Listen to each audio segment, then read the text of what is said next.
Тэгэхээр Ардчилсан нам, Монгол Ардын нам, Хүн нам гэдэг 3 нам улсын хурал 2024 оны улсын хурлын сонгуулийн үр дүнгээр бол хамтарсан засгийн газраа байгуулсан.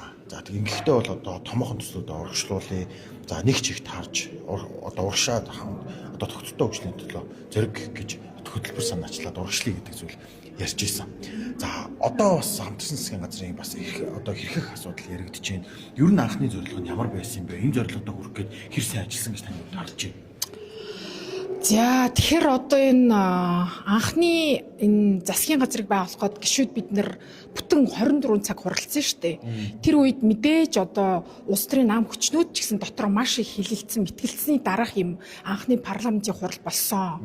Тэгээ мэдээж одоо 100% саналтаагаар хамтарсан засагт орё гэсэн шийдэл гарахгүй шүү дээ.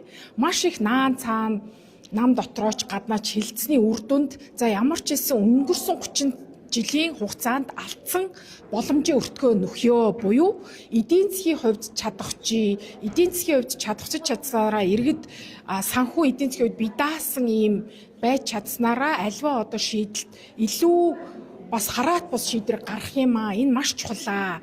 Тэгээд ядуурл одоо болон ядуурл гүнзгийрсэн орлогын ялгаа ихсэн энэ үед ерөөсөө Монгол улсын хувьд энэ асуудал маш чухал бөгөөд нөгөө талдаа тусгаар тогтнолын асуудлыг ярихад ч гэсэн эдийн засгийн чадвар, эдийн засгийн тусгаар тогтнолын асуудал бас яригдж байна гэж үзсэн.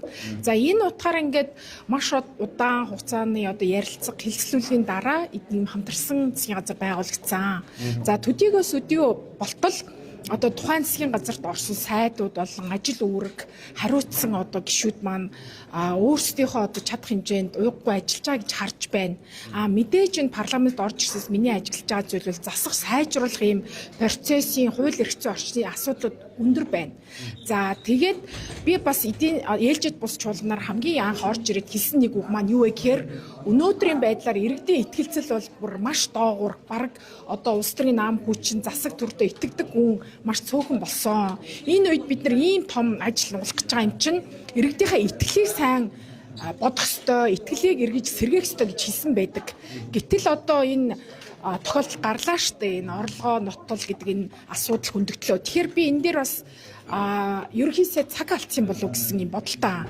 Тэгэхээр шуурхай хариултаа өгөхгүй бол энэ хамтарсан засгийн газрын нэр хүнд бас ийм эмзэг үе дээр ирлээ. Тэрнээс биш ажил нуглах эх орон хөгжихийн төлөө бол хамтарсан засаг байх ёстой гэж нийтээр олон хоорон хэлцсэний үр дүнд л гарсан шийдвэр. Өнгөрсөн хугацаанд бас яг хамтарсан засгийн газар байгуулагдаагүй олон жилүүдийг өнгөрсөн шүү дээ. Яг энэ үед одоо ингээд хамтдаж талцлах хуваагдaltaч юм өөр байр суурь гэх мэтчлэн томоохон төслүүдэд урьдчилуулж чадаагүй одоо 30 жилийг үтсэн гэж ойлгож байгаа. Таны хувьд энэ дээр ямар байна? Ер нь бол миний анзаарж байгаа юм бол энэ бол улс төр шүү дээ. Тэгэхээр нэг талдаа энэ 126 парламентод маш олон ийм судлаачид, технократууд, мэргэжлийн хүмүүс орж ирсэн.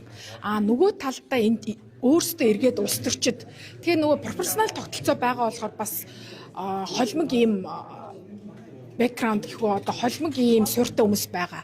Тэгэхээр энэ дээр би хэцвэрийг хадах ёстой гэж үзэж байгаа. Тухайлбал одоо Монгол Ардын намд 2 дахь 3 дахь хиддгээч гэдгийг сонгогдсон гишүүд байгаа.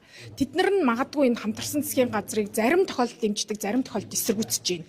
Ингээд нөө улс төрийн янз бүрийн бас ийм хүчин зүйлсүүд нөлөөлж байгааг гэж харж байна. Тэрнээс биш өнгөрсөн 30 жил дэх алдсан боломжийн өртөг гэдэг чинь бид нар эдийн засгийн өртгөөр нь ярьж байгаа шүү дээ. Энэ өртгийг эргэж олъё.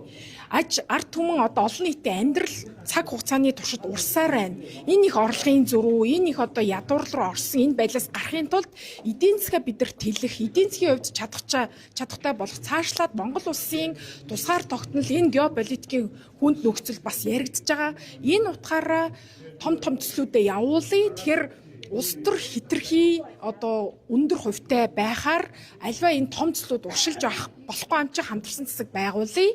Хоёрдугаарт олон улсын туршлага бас байна. Германы болон бусад улсын энийг дөрөөлөй суйрлгээд хамтарсан засгийн газрыг олон хоороос шийдсэн. Анх энэ асуудал яригдангууд тухайн улс төрийн хүчнүүд намын гишүүд нь 100% шууд дэмжсэн гэсэн үг биш. Дотроо мэтгэлзэж давуу салны үеийн сул талны үеийн яагаад энийг бид нар хийх ёстой ингээд. Тэгээ 24 цаг хуралдаж шинэ засгийн газараа байгуулсан. Тэгээ энэ хугацааны туршид миний бас хэлжсэн нэг зүйл бол итгэлцэл олон нийтийн итгэлцэл ард түмний итгэл ийм доогуур байгаа үед бид нар энэ том ажлууд гэхдээ тэднийхээ итгэлийг босгож сэргээж ирэх ёстой, итгэлийг дааж ажиллах ёстой гэсэн боловч сая ийм нөхцөл байдал үүссэн.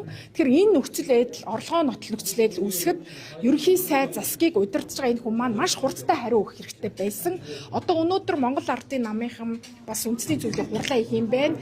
Энэ хамтарсан засгийн газрынхаа хийсэн өнөө хүртэл хийсэн ажлынхаа үр дүнг үгүйсгэх, сүргжүүлэхийн тулд ямар ч байсан энэ хамтарсан засгаа тайлбарлаад өөрийнхөө бас орлогыг нотлоод хариу хурдтай үйлдэл үзүүлэх байх гэж хүлээж байна.